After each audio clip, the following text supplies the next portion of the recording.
રાજ્યમાં વરસાદનો વધુ એક રાઉન્ડ શરૂ થવા જઈ રહ્યો છે અને આજથી કેટલાક જિલ્લાઓમાં વરસાદ વરસ્યો પણ છે। વરસાદને લઈ હવામાન વિભાગે આગાહી આપી છે કે આગામી 7 દિવસ રાજ્યમાં વરસાદ રહેશે।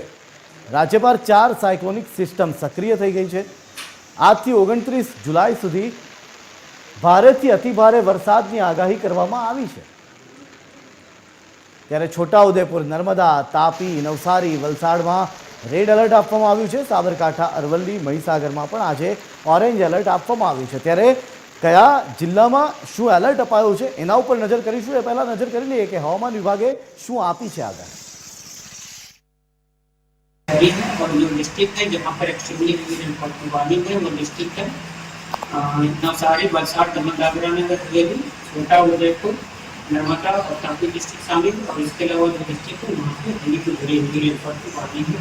और सौराष्ट्र की जो डिस्ट्रिक्ट है वहाँ पे हेवी रेनफॉल की वार्निंग है, जिसमें सुरेंद्रनगर, बोटाद, अमरेली, भावनगर, गिर सोमनाथ और राजकोट डिस्ट्रिक्ट शामिल है।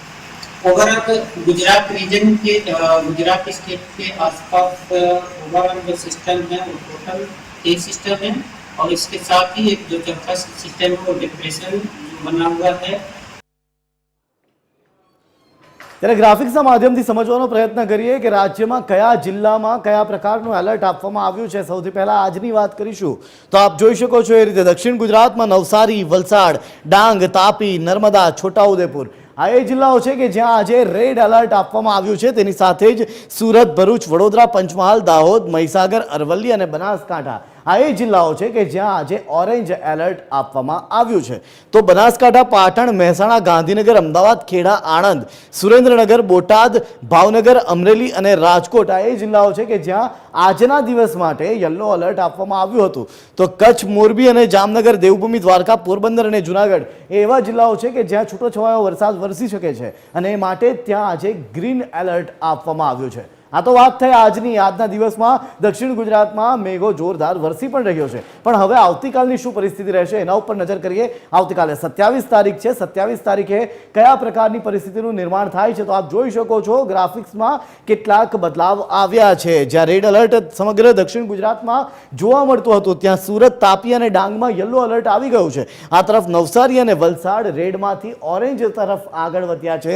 તો સાબરકાંઠા, અરવલ્લી અને મહીસાગરમાં રેડ એલર્ટ આવશે। આ તરફ વાત કરીએ પંચમહાલ, દાહોદ, છોટાઉદેપુર અને નર્મદા આ એ જિલ્લાઓ છે કે જ્યાં ઓરેન્જ એલર્ટ આપવામાં આવ્યું છે, જેની સાથે જ બનાસકાંઠા, પાટણ, મહેસાણા અને સુરેન્દ્રનગરમાં પણ ઓરેન્જ એલર્ટ આપવામાં આવ્યું છે। તો યલો એલર્ટ ગાંધીનગર, ખેડા, અમદાવાદ, આણંદ, વડોદરા, ભરૂચ, સુરત, તાપી, ડાંગ, બોટાદ, ભાવનગર, અમરેલી અને રાજકોટ આ એ જિલ્લાઓ છે કે જ્યાં યલો એલર્ટ આપવામાં આવ્યું છે અને બાકીના રાજ્યમાં આવતીકાલે પણ ગ્રીન એલર્ટ રહેશે। હવે રેડ એલર્ટ જે વિસ્તારોમાં છે, જે જિલ્લાઓમાં રેડ એલર્ટ આપવામાં આવ્યું છે એ વિસ્તારોમાં એ જિલ્લાઓમાં ભારેથી અતિભારે વરસાદ અને આશરે 40 થી 50 કિલોમીટરની ઝડપે પવન પણ ફૂંકાઈ શકે છે। આ તો વાત થઈ 27 તારીખની। 28 તારીખે કયા પ્રકારની પરિસ્થિતિનું નિર્માણ થાય છે એના ઉપર નજર કરીએ તો 28 તારીખ આવતા ક્યાંક રેડ એલર્ટનું જોર ઓછું થતું દેખાય છે, ઓરેન્જ એલર્ટનું જોર પણ ઓછું થતું દેખાય છે। આપ જોઈ શકો છો રાજ્યમાં યલો એલર્ટ એટલે કે યલો જિલ્લાઓ વધી રહ્યા છે અને ઓરેન્જ એલર્ટ માત્ર બનાસકાંઠા અને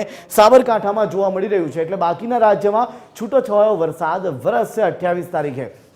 29 તારીખે શું પરિસ્થિતિનું નિર્માણ થાય છે એના ઉપર પણ નજર કરી લઈએ તો 29 તારીખ આવતા રાજ્યમાં વરસાદનું જોર ઘટતું જોવા મળી રહ્યું છે। બનાસકાંઠા, પાટણ, સાબરકાંઠા, અરવલ્લી, મહીસાગર આ તરફ દક્ષિણમાં નવસારી અને વલસાડ બસ આટલા જ જિલ્લાઓ છે કે જ્યાં છૂટોછવાયો વરસાદ વરસી શકે છે। પણ આ તો આજનું અનુમાન છે। આવતીકાલ આવતા કદાચ હવામાનમાં ફેરબદલ થઈ શકે છે, કારણ કે જ્યાં એક તરફ દરિયાઈ અપર સાયક્લોનિક સર્ક્યુલેશન સર્જાઈ શકે છે જેની અસર સીધી રાજ્યના હવામાન પર પડતી હોય છે। એટલે આવનારા દિવસોમાં વરસાદ વધી પણ શકે છે અને વધુ ઘટી પણ શકે છે।